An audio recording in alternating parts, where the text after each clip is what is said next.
Rising into the Colorado skies, old as time itself, the challenge of the mountain, which must be conquered by man.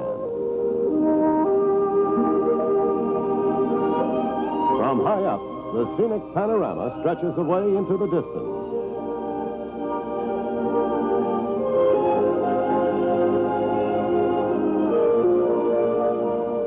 And tourists casually ride in comfort on a cogged railway where men once struggled up the side of treacherous cliffs.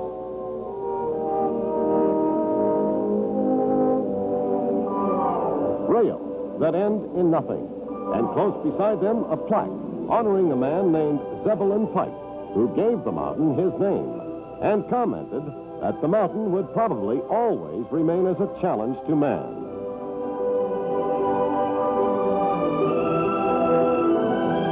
He was right, in a way. Every 4th of July, spectators cover the hills to watch the mountain climbers.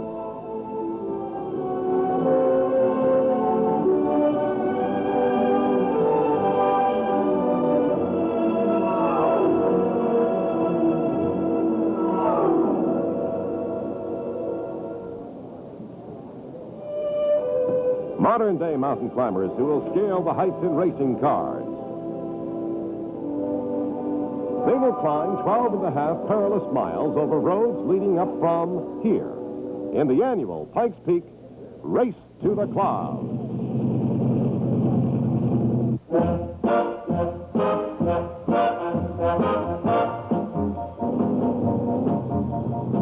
Nick Sanborn of Cascade, Colorado, has won 2 times in the stock car division.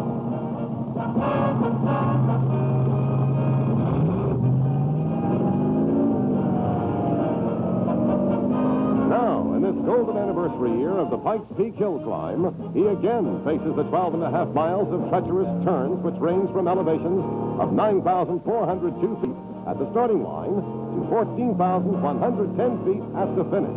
His car is an old Toronado, and the question to be answered is, will the unique front drive feature produce a winning combination? Above Timberline, the road grows steep. It is here that the superior bite of the front-wheel drive begins to pay off. Getting close to the top, the road flattens out, but for only a moment or two. Then comes the last stern challenge, the narrow, steep, final climb to the finish. Sanborn crosses the line. His winning time, 14 minutes, 30 and 6/10 seconds. Now he is a 3-time Pikes Peak winner.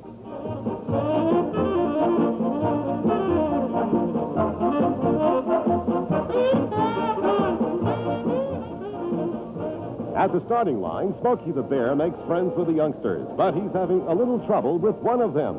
That boy doesn't want to shake hands with a big, furry bear.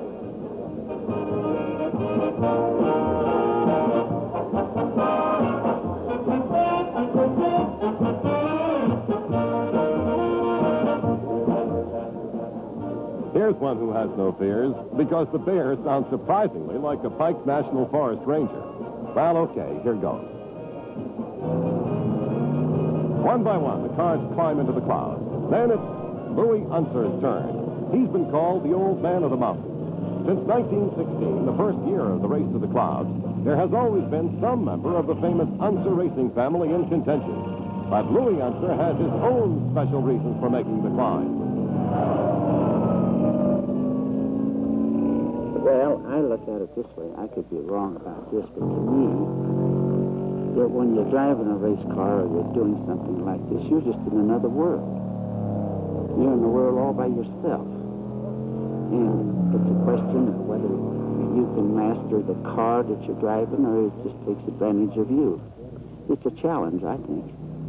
I could be wrong about that, but it just does something to you. It has to, because you couldn't be silly enough to do it year after year if it wasn't.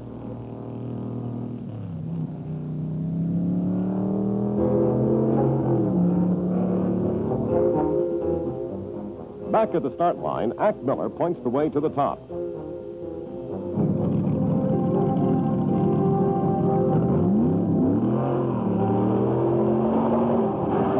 He's been been there before, 6 times as a winner in the unlimited sports car division.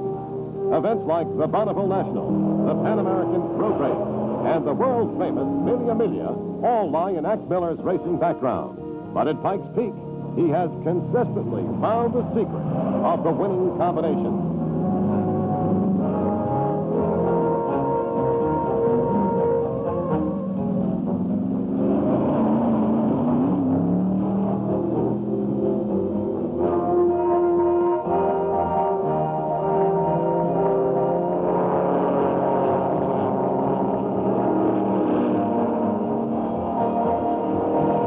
It's a new record.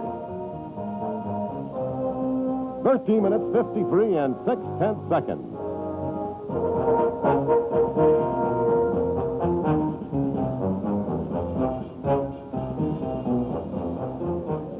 Now, Bobby Unser prepares for his ride as fastest qualifier. He leads off the championship division in search of his 8th win. The best way to study the technique of a winner is to ride with him, watching over his shoulder as he climbs Unser's mountain.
Below timberline, but higher up, the barren cliffs can unnerve the driver. Concentration is the winning secret here, and timing. Split-second timing on the narrow switchbacks.